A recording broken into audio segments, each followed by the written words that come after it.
So we want to do this video in the house to kind of show you guys the difference in A-Scope when you switch from your traditional 2D sonar to A-Scope. So traditional 2D sonar, you're dealing with straight lines, you know, and they change color. With A-Scope, you're dealing in a bubble, right? So your marks are more, instead of horizontal, they come in a bubble, and what that does, or they show up as a bubble, and what that does is let you know, for sure 100% how far that target, whether it be a bait fish, your lure, or a fish, is outside of your cone. Like right now, this is my sinker right here, showing up very, very faint because that's the way I have it set.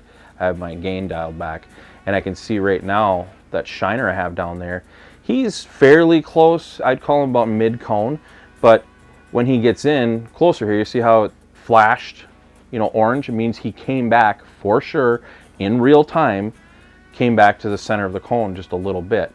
And when you start marking fish on the bottom, you will see this actually grow as a bubble too. It kind of goes like this, it undulates, and it shows you attitude of fish as well. So the main reason I use A-Scope on my Helix 5 and 7 is to tell the difference between multiple fish. In panfish situations, if you're fishing tulipy, perch, bluegill, and crappie, that's where, without a doubt, it's going to tell you whether I have one fish down there that kind of blend together with those when you're reading the traditional sonar. A-Scope will indefinitely separate out those returns. And I know, like, Humminbird advertises, you know, target separation. I found these units while using A-Scope and in traditional 2D sonar that the target separation is way better than that they're claiming. I'm getting target separation down to less than half an inch on these units, especially when you're using A-Scope. So play with A-Scope on your unit.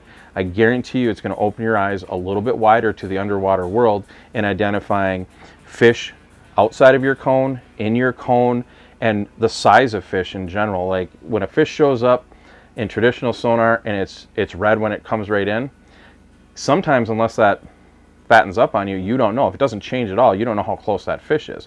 With A-Scope, that is changing indefinitely. So once you get to know how A-Scope reads on your Helix 5 and 7, it's going to make you a better angler because you're going to be able to tell now in real time exactly how far the fish are to your lure, set line, or to the bottom, or if you have singular fish or multiple fish below you. So play with it. I guarantee you're going to like it, and it's definitely a huge, huge added bonus on the Helix series.